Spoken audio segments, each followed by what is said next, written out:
My company provides property management services through administration and preservation. I'm also an interior designer. I plan to grow the business as a brokerage, construction, and an interior design store. Because the business is based in New York, lead, mold, and asbestos abatement services are in high demand. One part of the business brings traffic to all parts in an infinite way. In detail, I provide preservation services, which include unit turnover, grounds maintenance, and repairs. One of my add-ons is social media marketing, SEO, website building, and branding services for properties and owner protection. Another service I offer is contractor and subcontractor management. We vet contractors for the consumer safety and mechanical lien prevention. I have a business-to-business model and a business-to-consumer model. I service property owners on a multifamily level and individuals on a single-family level. I started my business because I dreamed of having a home decor store.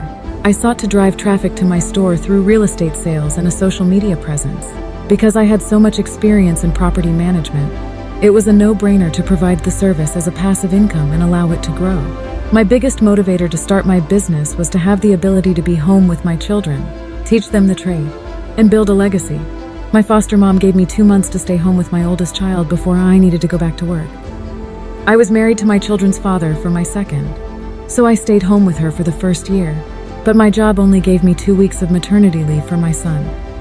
I was divorced with no support. I built my business because I never wanted this for my grandchildren.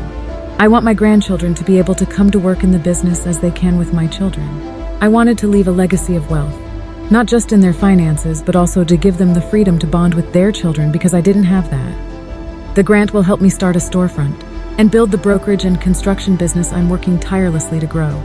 I'd be grateful for the opportunity to turn my humble beginnings around for my children and to leave them with hope and a future. The storefront, brokerage, and the construction services are all streams to build domestic violence shelters, psychiatric hospitals, foster care centers, adoption agencies, and treatment centers I'm working on building. The storefront will allow me to start investing in mental health services and resources for single mothers who need my help getting out.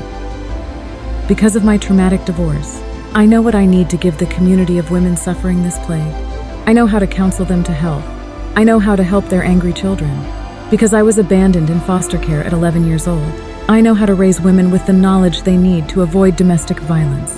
People think that there's something wrong with the woman that stays in abusive relationships, but that's not the case at all. She is a natural nurturer by biology. Her chemical makeup calls her to stay and try to mend the other broken heart, in turn breaking her own and her children's. Women should be protected in this sense. I understand what society needs. It's an initiative from beginning to end. I know how to help society heal through this next venture. My storefront is only the beginning.